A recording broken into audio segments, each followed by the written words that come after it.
Hello friends, welcome to my YouTube channel learn with Maya. So आज ये chapter air का second part है जो आज मैं कवर करने वाली हूँ। So let's start chapter air pollution.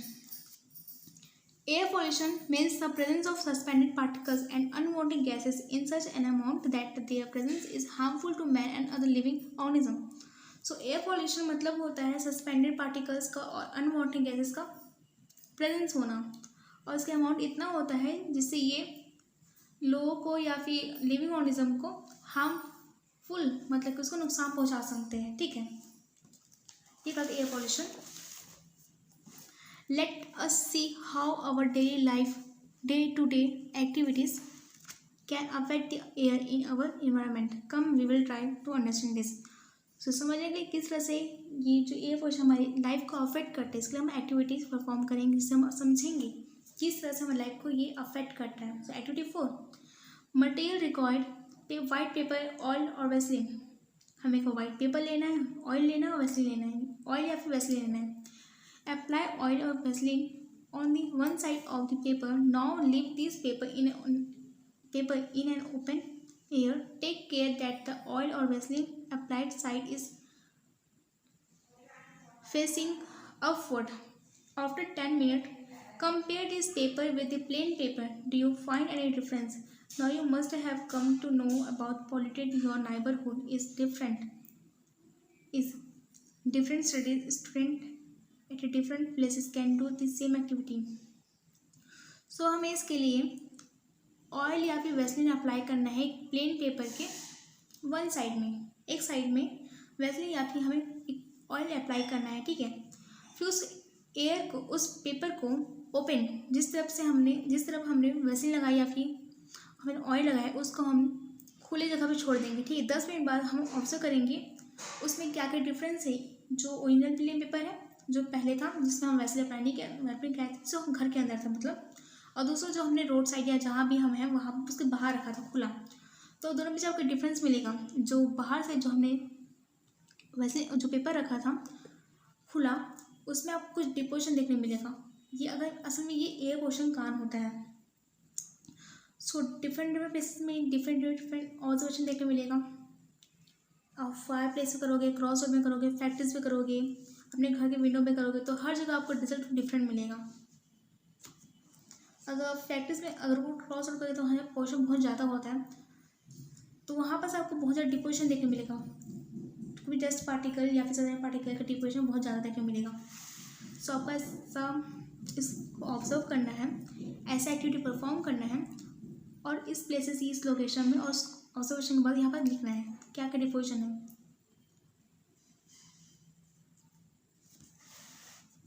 Next है for getting information of a plant. There is another method also for this. Collect leaves from leaves of different places is garden.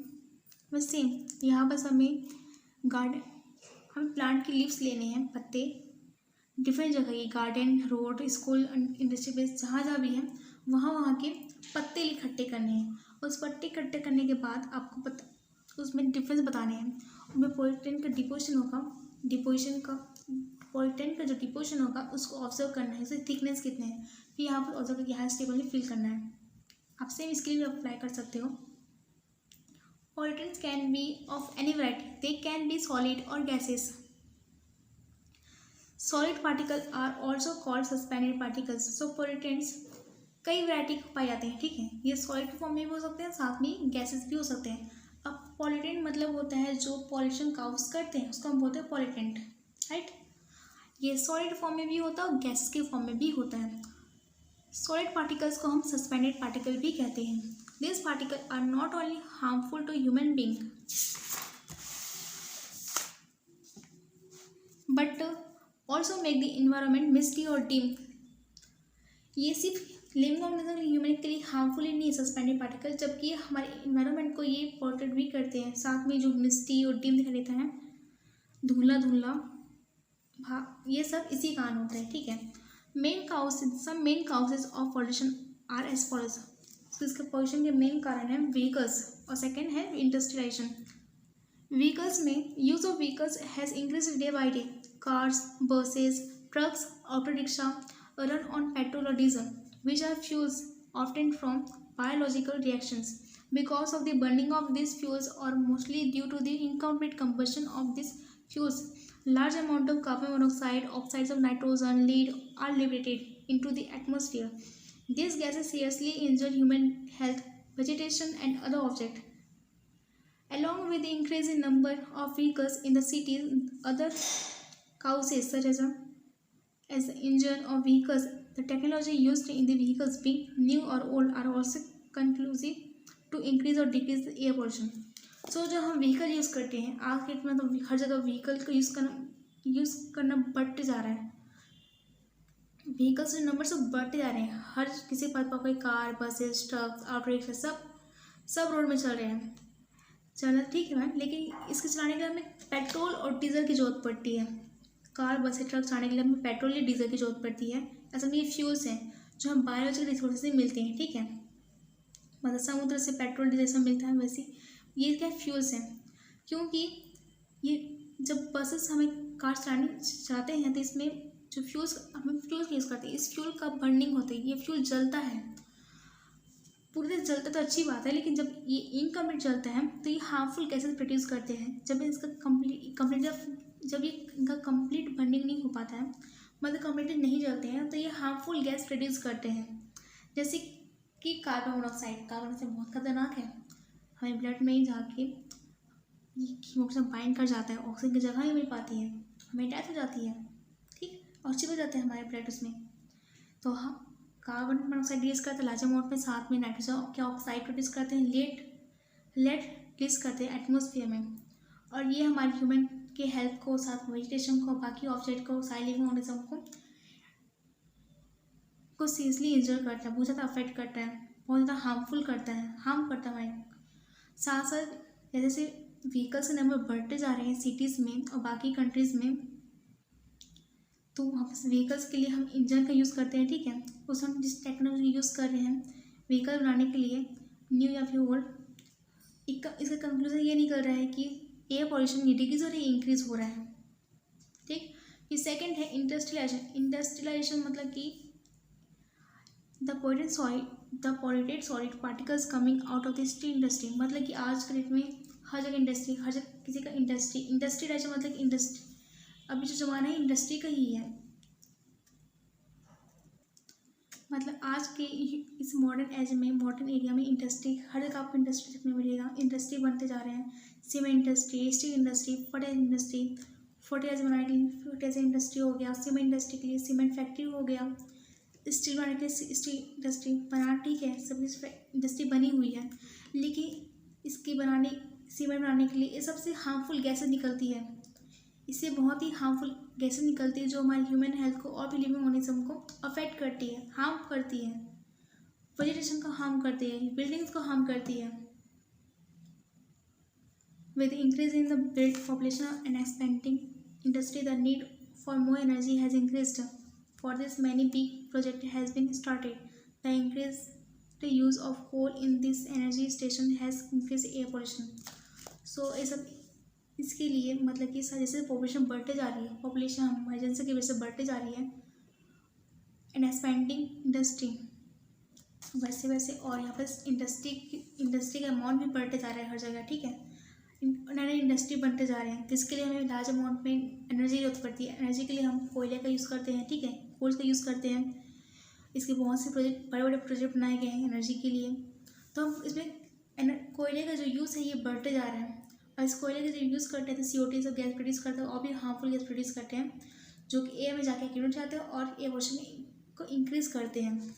Along with this, large amount of ash is also thrown out of this station which covers a large area of the ground.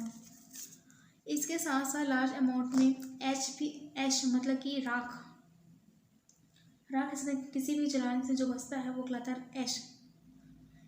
ये जो ऐश इसको हम बाहर station में फेंक देते हैं, बाहर किसी एरिया में फेंक देते हैं, ये लार्ज एरिया, ग्राउंड के लार्ज एरिया को कवर करता है. इधर ये भी एक पोल्यूशन कॉज करता है, ठीक. अब measure to control air pollution. So हम किस तरह से एयर पोल्यूशन कंट्रोल कर सकते हैं, ठीक. For decreasing the air pollution we must adapt pollution controlling method. So air pollution को डिक्रीज करने के लिए, कम करने के लिए हमें पोल्यूशन कंट्रोलिंग मेथड का यूज़ करना चाहिए. ऐसे मेथड जो पोल्यूशन को कंट्रोल कर सके, इसे कम कर सके, ऐसे हैबिट हमें अपने अंदर, अपने दिनचर्या में, अपनी डेली लाइफ में लाने पड़ेंगे। तो फर्स्ट है change the method of manufacture such that less quantity of polluting material is liberated. So जिस तरह से हम कि सीमेंट फर्टिलाइजर स्टेज से बना रहे हैं, ठीक है, इसे मैन्युफैक्चर कर इसको बना रहे हैं, तो हमको उसको बनाने के लिए ऐसे मेथड का यूज़ करना चाहिए जिससे लेस क्वांटिटी में पॉल्यूटेंट प्रोड्यूस हो। मतलब जो पॉल्यूशन काउज करते हैं ऐसे पॉल्यूटिंग सस्पेंडेड पार्टिकल्स या गैसेस प्रोड्यूस हो, ऐसे मेथड यूज़ करना चाहिए जिससे कम पॉल्यूटेंट प्रोड्यूस हो। सेकेंड है for energy production less polluting method as solar energy, wind energy must be use मोर।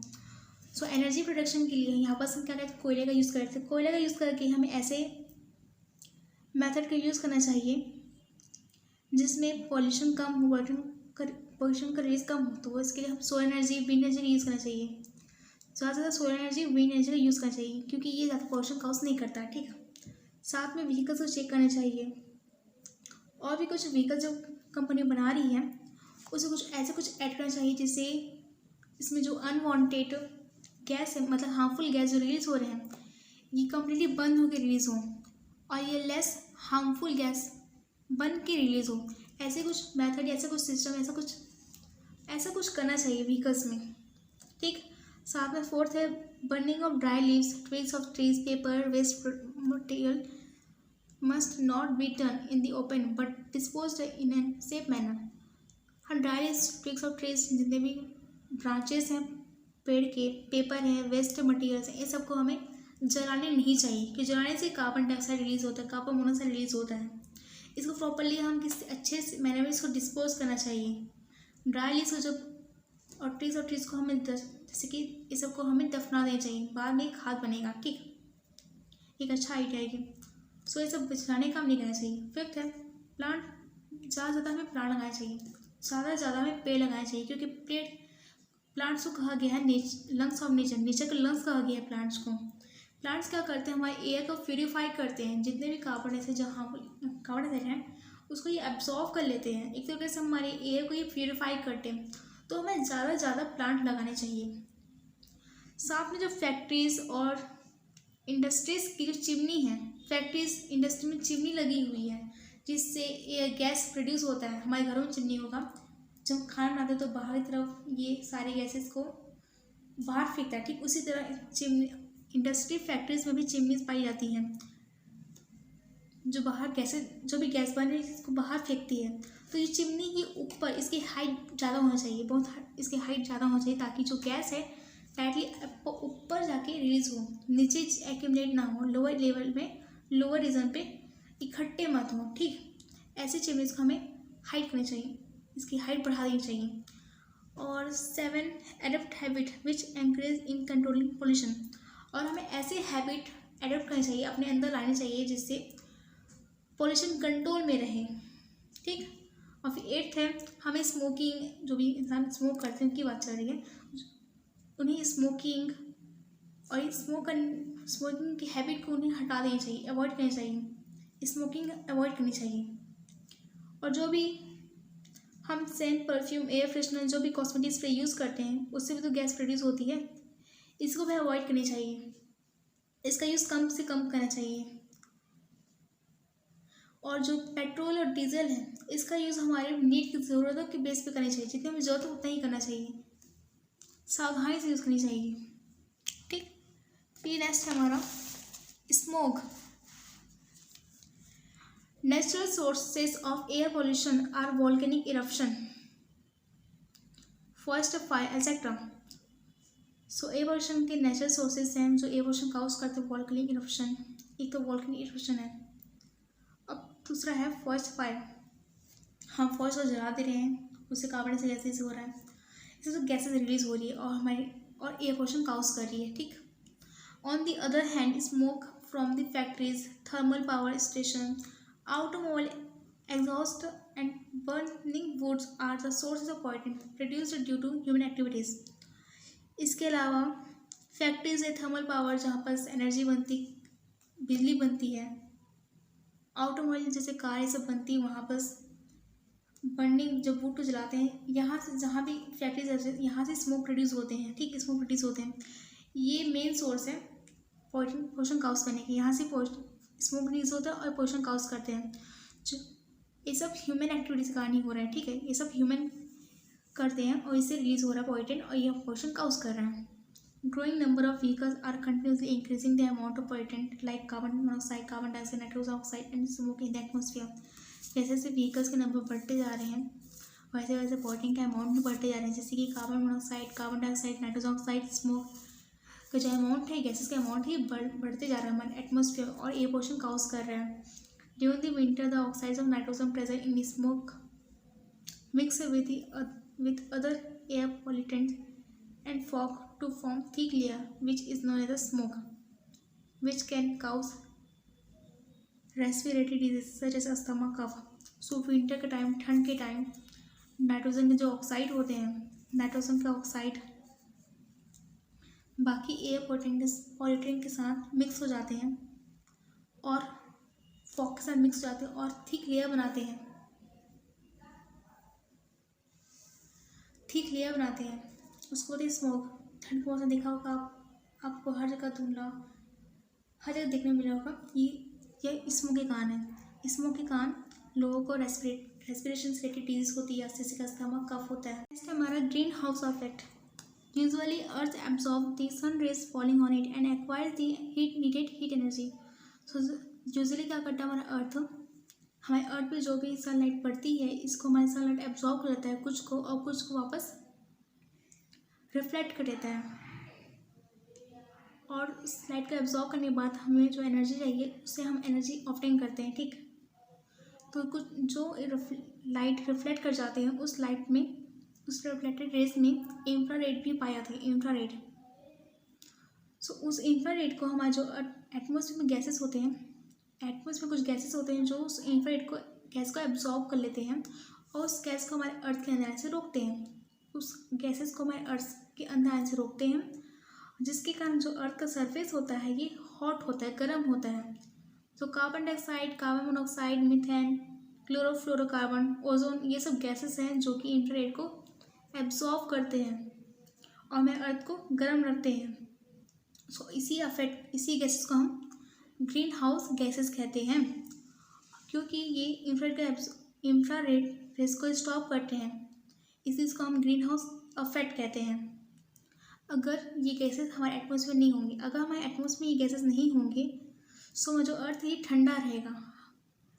अगर हमारे अर्थ के एटमॉस्फेयर में गैसेस नहीं होते तो हमारा अर्थ ठंडा होता और यहाँ कोई लाइफ नहीं होता, ठीक। नाउ कैन यू से what the effect would be on temperature of earth if the amount of greenhouse gases were increased due to pollution।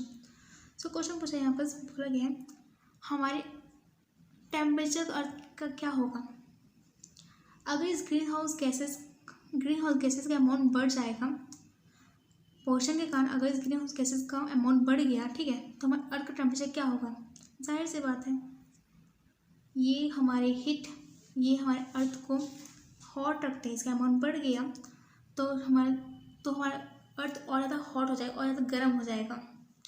That's a green house. In colder region plants are kept in a glass houses to keep them alive. Through the glass walls sunlight reaches the plant but this glass walls stop the reflected infrared to go out, due to which the temperature inside remain high and the required heat for the plant to live is attained. मतलब colder region में, ठंडी इलाकों पे plant को जिंदा रखने के लिए ग्लास के हाउसेस बनाए जाते हैं। ग्लास के हाउसेस वहाँ पर सब प्लांट को अलिव रखते हैं, जिंदा रखते हैं, ठीक है। इस ग्लास हाउस की ग्लास वॉल से सनलाइट एंटर करती है प्लांट में और लेकिन ये जो ग्लास वॉल है ये इंफ्रारेड को रिफ्लेक्ट होने से मतलब उसको वापस रिफ्लेक्ट होने नहीं देती। इसको जैसे इसके कारण जो ग्लास हाउस है कि इसका टेम्परेचर ये गर्म हो जाता है और अंदर जो टेम्परेचर है ग्लास के इनसाइड ये हाई रहता है, जिसके जितनी टेम्परेचर प्लांट को ज़रूरत है उसको जीने के लिए, ठीक है, जिंदा रहने के लिए प्लांट को जितनी हीट की ज़रूरत पड़ती है उतना हीट इसको मिल जाता है इस ग्लास हाउस के कारण। So such room made of glass for the plant is called green house. So ऐसे रूम बनाए जाते हैं ग्लास के प्लांट्स के लिए, इसको बोलते हैं ग्रीन हाउस। आपको दिख रहा होगा, ये रहा, इसी रहा। Acid rain in the atmosphere due to different causes. Sulfur, nitrogen oxide are formed. In addition, when it rains, this oxide mixes with the rainwater and makes it more acidic. This is called acid rain. Nitric acid, sulfuric acid are mainly present in it. So atmosphere में किसी कारण से sulphur और nitrogen के oxide बन जाते हैं, ठीक है। सल्फर नाइट्रोजन के ऑक्साइड बन जाते हैं। अब सल्फर नाइट्रोजन ऑक्साइड कैसे बनेंगे, जब सल्फर ऑक्सीजन रिएक्ट करेगा तो सल्फर डाइऑक्साइड बन जाएगा, नाइट्रोजन ऑक्साइड रिएक्ट करेगा तो नाइट्रोजन ऑक्साइड बन जाएगा। इस तरह सल्फर और नाइट्रोजन ऑक्साइड बन गए, ठीक है। और जब वर्षा होगी, जब रेनी सीजन में जब पानी गिरता है, ठीक है, कभी पानी गिर सकता है, उस पानी में ये जो ऑक्साइड्स हैं सल्फर और नाइट्रोजन के, सल्फर डाइऑक्साइड और नाइट्रोजन ऑक्साइड हैं, ये उस रेन वाटर के साथ मिक्स हो जाएंगे और वाटर को और ज़्यादा एसिडिक बनाएंगे। सो इसको हम कहेंगे, फिर जो वर्षा होगी, जो पानी गिरेगा, उसको कहेंगे हम acid rain. So acid rain के लिए मेनली नाइट्रिक एसिड और सल्फ्यूरिक एसिड रिस्पॉन्सिबल है। यहाँ पर सल्फर डाइऑक्साइड मिल्क वाटर साथ मिल के सल्फ्यूरिक एसिड बनाते हैं, सल्फ्यूरिक एसिड, और नाइट्रोजन ऑक्साइड वाटर से मिक्स करके नाइट्रिक एसिड बनाते हैं। और मेनली ये इस तरह से जो हमारे रेन्स होते हैं, पानी होता है, ये हो जाता है एसिडिक हो जाता है और इसको हम बोलते हैं acid rain. Affect of acid rain. So acid rain का क्या इफेक्ट पड़ता है? Due to acid rain plants leaves turn yellow and fall off. इसके कारण प्लांट के जो पत्ते होते हैं येलो कलर के हो जाते हैं और गिर जाते हैं। ये सॉइल और वाटर रिसोर्सेज, फॉरेस्ट और ह्यूमन हेल्थ को अफेक्ट करता है, हार्म करता है, नुकसान करता है। ये वाटर रिसोर्सेज को पॉल्यूट करते हैं, जिसके कारण बहुत सी स्पीसीज हैं, फिशेस, इनकी डेथ हो जाती है और यहाँ तक कि वो विलुप्त हो जाते हैं, मतलब एक्सटेंट, मतलब कि विलुप्त हो जाते हैं। और ये हमारे ह्यूमन हेल्थ के लिए भी हार्मफुल है। जाहिर सी बात है, पानी हम यूज़ करते हैं तो हमें भी इससे कुछ नुकसान होगा ही। और ये बिल्डिंग्स को, स्टैचूज़ को करोड कर देते हैं, मतलब बिल्डिंग स्टैचूज़ को में जंग लगने की संभावना रहती है। उस बिल्डिंग्स स्टैचू अगर किसी में हम लोहे सब मेटल यूज़ करेंगे तो उनमें जंग लग जाएगा, उसमें जंग, उसे करोजन काउस करता है। ये करोजन मतलब कि जंग लगना। स्पेशली जो स्टैचू जो स्टोन से, मार्बल से बने होते हैं, उसके जैसे कि ताजमहल का, ताजमहल मार्बल से बना हुआ है, ठीक है, वो करोड़ मतलब खराब, उसकी जो लेयर है, उसकी जो चमक थी अब नहीं रहा इस एसिड रेन के कारण, मतलब कि शाइनिंग को ये कम कर देता है। फिर आंसर क्वेश्चन है, what are the main gases that pollute the air. तो क्या क्या मेन गैसेज है जो एयर को पॉल्यूट करते हैं? सो आंसर है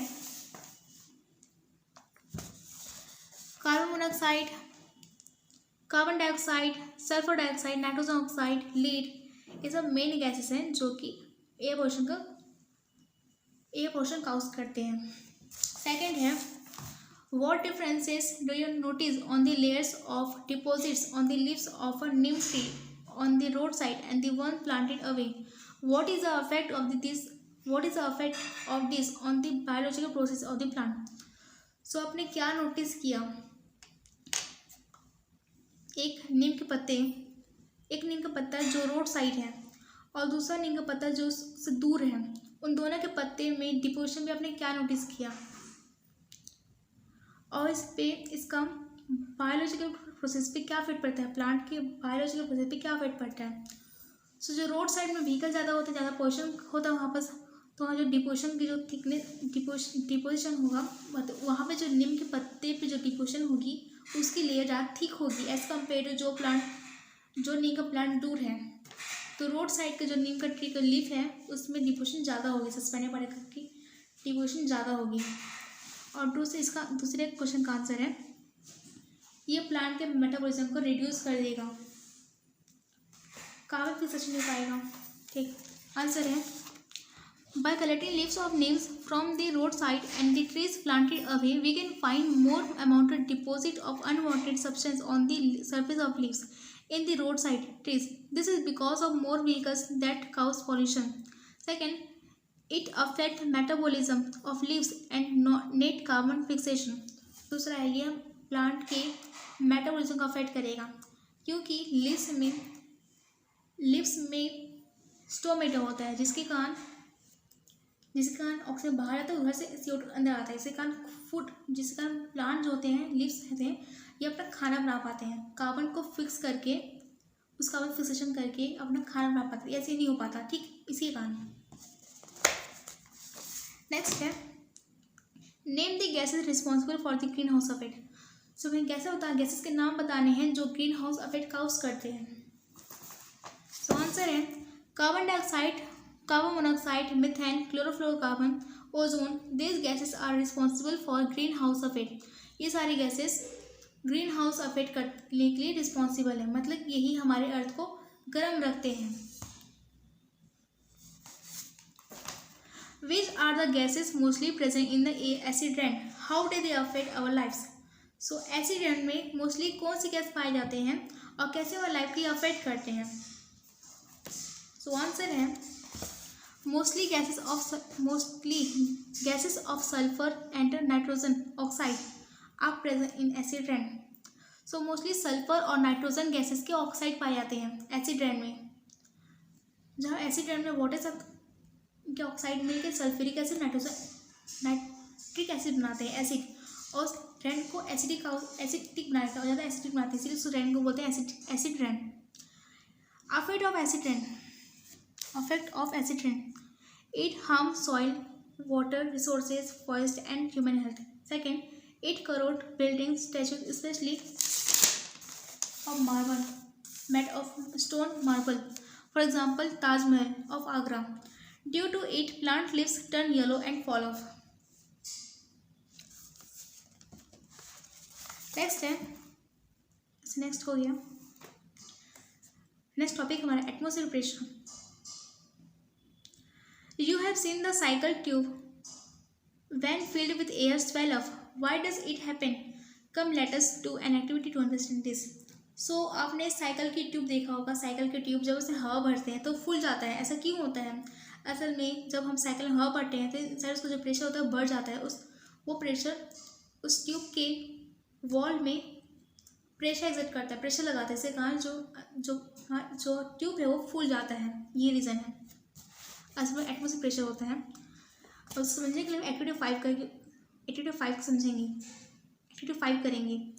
इसके लिए हमें साइकिल पंप की जरूरत पड़ेगी और साइकिल ट्यूब की जरूरत पड़ेगी और बैलून की जरूरत पड़ेगी, राइट।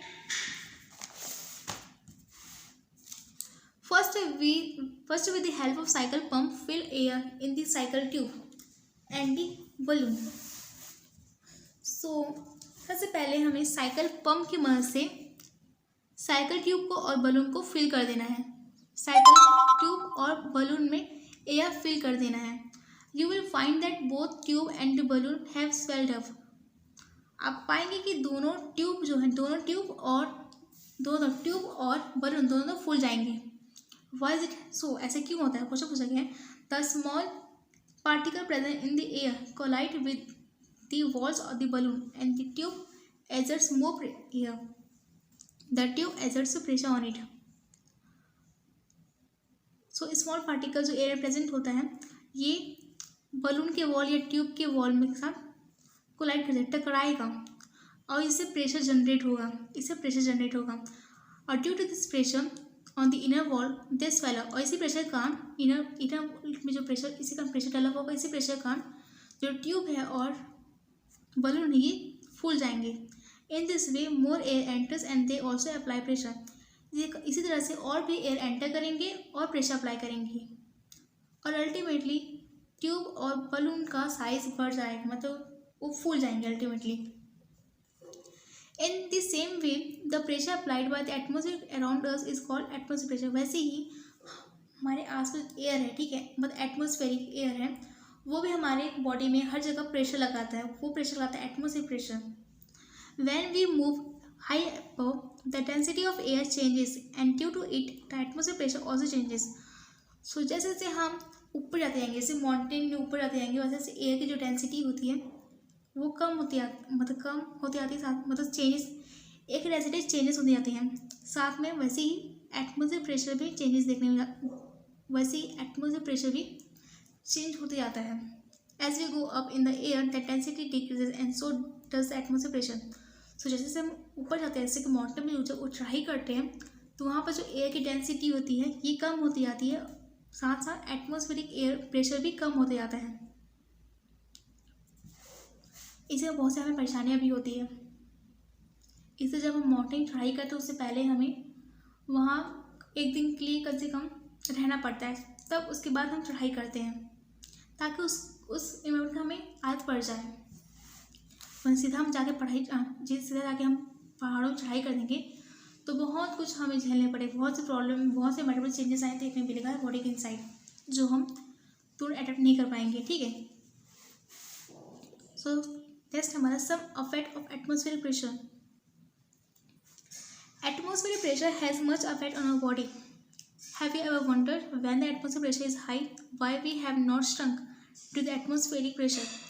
So atmospheric pressure का बहुत much affect on the body, ये बहुत अफेक्ट है इसका। कभी आप देखा है जब प्रेशर हाई होता है हमारा बॉडी श्रंक क्यों नहीं जाता है, मतलब कि सिकुड़ क्यों नहीं जाता है, ये एटमॉस्फेरिक प्रेशर का कारण ही है। हमारा जो बॉडी है श्रिंक नहीं हो पाता। We and all living organisms are made of cells which have such fluid in them which exert pressure from inside.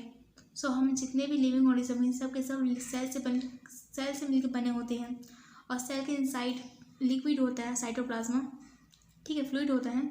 ये सेल के इनर साइड में ये प्रेशर लगाता है वॉल्स में, और जो ये सेल प्रेशर लगाते हैं ये एटमॉस्फेरिक प्रेशर के इक्वल होता है, मतलब दोनों बराबर होता है। ठीक है, आउटसाइड एटमॉस्फेरिक प्रेशर, इनसाइड जो प्रेशर है वो प्रेशर, ठीक है, इसके कारण दोनों साइड प्रेशर ऑलमोस्ट इक्वल होता है और हम श्रंक नहीं कर पाते हैं। अब क्वेश्चन है, now you must have understood why we have not shrunk. अब पता चल गया होगा कि हम क्यों नहीं श्रंक होते हैं। मतलब कि अगर प्रेशर है बॉडी के साइड ज़्यादा होगा, अगर प्रेशर से बहुत ज़्यादा होगा एटमॉस्फेयर प्रेशर से तो हम फूल जाएंगे। अगर प्रेशर हमारे बॉडी के इनसाइड कम होगा तो हम श्रिंक कर जाएंगे, क्योंकि दोनों से प्रेशर इक्वल, इसी का हम श्रिंक नहीं कर, ना ही स्वेल कर रहे हैं, ये रीज़न है। What would happen if the pressure exerted from the inside the cell were greater than the atmosphere pressure.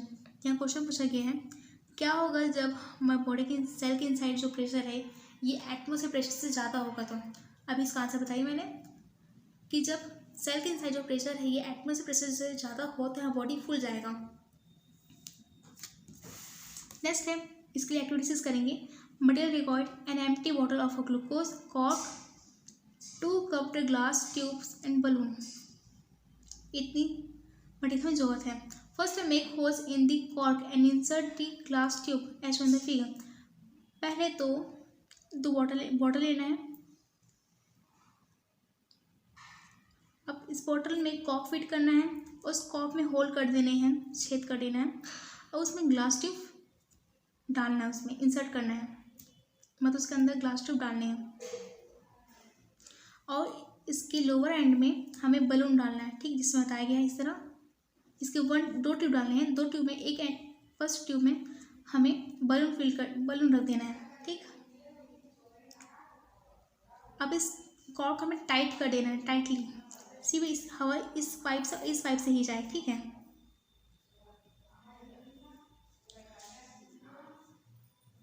इस सेकंड के थ्रू इसको हमें टाइट कर देना है। Through the second tube suck out the air from the bottle. अब इस second pipe के थ्रू इस इनसाइड जितने भी एयर है इसको सक कर देंगे, मतलब खींच लेंगे, इस पाइप के थ्रू जितने भी एयर है इसको हम बाहर निकाल देंगे, ठीक, from the bottle. On doing this see how it affect the balloon inside. तो बताना है क्या इफेक्ट पड़ेगा इस पर।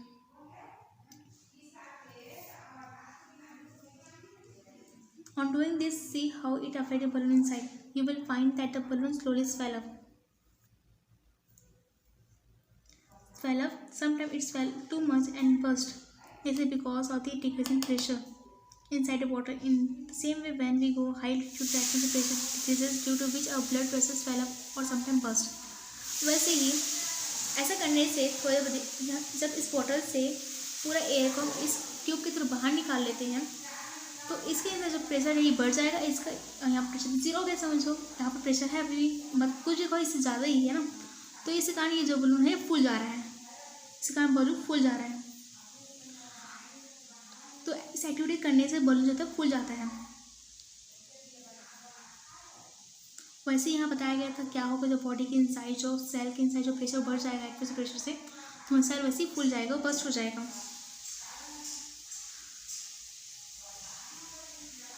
वैसे जब हाई एल्टीट्यूड में जाते हैं जो प्रेशर डिक्रीज होता है, मतलब बाहर जो प्रेशर होता है डिक्रीज होता है, एटमॉस्फेयर प्रेशर डिक्रीज हो जाता है। इसका मतलब हमारे इनसाइड जो प्रेशर सेल के इनसाइड वो ज़्यादा बड़ा होता है, ठीक है। इससे जो ब्लड वेसल्स होते हैं ये भी ब्लड वेसल्स फूल जाते हैं और कभी कभार तो फर्स्ट हो जाते हैं। इसीलिए हमें एक दिन वेट करना पड़ता है, वहाँ रुकना पड़ता है, माउंटेन चढ़ाई करने से पहले कुछ दिन या कई दिन रुकना पड़ता है ताकि उस ब्लड का हमें आग पड़ जाए। वन यही होगा, हमारे ब्लड वेसल फूल जाएंगे और समटाइम बर्स्ट हो जाएंगे, फट जाएगा। नेक्स्ट है when the atmospheric pressure of an area of the earth falls down suddenly then there may be storms, strong wind, sometime low atmospheric pressure can cause rain also. तो अगर अचानक से हमारे एरिया का किसी एरिया का atmospheric pressure अचानक से कम हो जाता है, ठीक है, अगर ऐसा होता है तो स्टॉर्म्स और स्ट्रॉन्ग विंड चलने लगती है, तेज हवा, आंधी तूफान आने लगती है अगर प्रेशर कम होता है तो। कभी कभार तो लो एटमॉस्फेरिक प्रेशर के कारण पानी भी गिरता है, ठीक, मतलब कि जब यहाँ पानी गिरता है तो यहाँ पर उस टाइम प्रेशर कम रहता है। Measurement of the atmospheric pressure. To measure atmospheric pressure Torricelli in 1643 made an instrument which is called barometer. So इस एटमॉस्फेरिक प्रेशर को मेजर करने के लिए टॉरिसली ने 1643 में एक इंस्ट्रूमेंट बनाया, उस इंस्ट्रूमेंट नाम है बैरोमीटर। मतलब बैरोमीटर एक डिवाइस है जिससे हम एटमॉस्फेरिक प्रेशर को मेजर कर सकते हैं। इसकी डिस्कवरी टॉरिसली ने की थी कब, 1643 में। This is of two types, एक तो मर्करी बैरोमीटर, दूसरा एनेरॉइड बैरोमीटर। तो टू टाइप के होते हैं, एक मर्क्यूरी बैरोमीटर होता है, दूसरा एनेरॉइड बैरोमीटर होता है। Generally the measure of atmospheric pressure is equal to the 1.013 into 10⁵ pascal और न्यूटन। और यहाँ पर 1 एटमॉस्फेरिक प्रेशर मतलब 180 है, मतलब 1 एटमॉस्फेरिक प्रेशर 1.013 इंटू 10⁵ पास्कल की इक्वल होता है, या फिर न्यूटन पर मीटर क्यूब की इक्वल होता है। पास्कल को हम न्यूटन पर मीटर क्यूब स्क्वायर भी लिखते हैं, इसकी यूनिट इंपॉर्टेंट याद करना चाहिए आपको। या फिर 76 सेंटीमीटर कॉलम ऑफ मरकरी की इक्वल होता है, इसको हम ऐसे लिख सकते हैं, 76 सेंटीमीटर ऑफ कॉलम मरकरी लिख सकते हैं, 76 सेंटीमीटर ऑफ Hg, इस तरह से। Do liquid exert equal pressure at A same depth. क्या लिक्विड सेम डेप्थ पे इक्वल प्रेशर लगाते हैं, सेम लगाते हैं वैसे, लेकिन इसे समझने के एक्टिविटी 7 करते हैं। Material required an empty plastic bottle और अ सिलेंड्रिकल कंटेनर वाटर। एक एम्प्टी प्लास्टिक बॉटल चाहिए हमें और साथ में सिलेंड्रिकल कंटेनर चाहिए। सिलेंड्रिकल कंटेनर, ये रहा कंटेनर, ये रहा बॉटल, ये रहा water. Make small holes at an equal height from the bottom of a bottle और a container as shown in the figure. तो जैसे कि 3.7 फिगर में दिया गया है वैसे ही हमें बॉटल पे होल करने हैं, सेम हाइट पे होल करने हैं, सेम हाइट पे यहाँ पे होल किया वैसे ही हमें होल करना है, ठीक है, with the help of a nail, अपने आँखों में से किसी मतलब कील की मदद से। Now fill the bottle with water. अब इस बॉटल का हमें वाटर से फिल कर देना है, ठीक। Does the stream of water coming out from each of the holes fall at the same distance from the bottle. क्या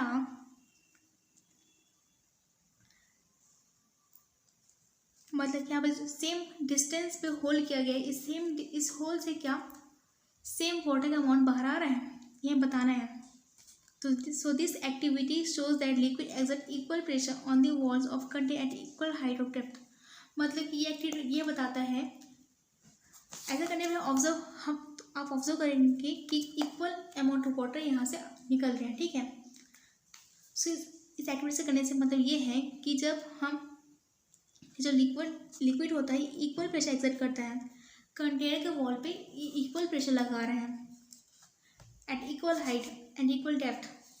अगर इक्वल डेप्थ इक्वल हाइट पे कंटेनर के वॉल पे ये सेम प्रेशर एक्सर्ट करता है, मतलब यहाँ प्रेशर बिल्कुल सेम होगा। इसका आंसर आपको मिल गया होगा।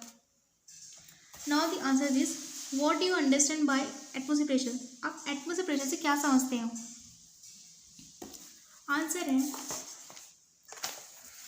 The pressure applied by the atmosphere around us is called atmosphere pressure. So जो हमारे अराउंड जो एटमॉस्फेयर है, हमारे अराउंड जो एटमॉस्फेयर ये प्रेशर अप्लाई करता है, इस प्रेशर को बोलते हैं एटमॉस्फेयर प्रेशर। ठीक, नेक्स्ट है what will happen to the human body if the air pressure of an area suddenly increases? हमारे बॉडी पे क्या होगा जब अचानक से किसी एरिया का एयर प्रेशर कम हो जाए, तो क्या होगा? सो आंसर है if atmospheric pressure of an area suddenly decreases then in the human body the blood vessels swell up और sometime burst. This activity commonly found in mountaineers.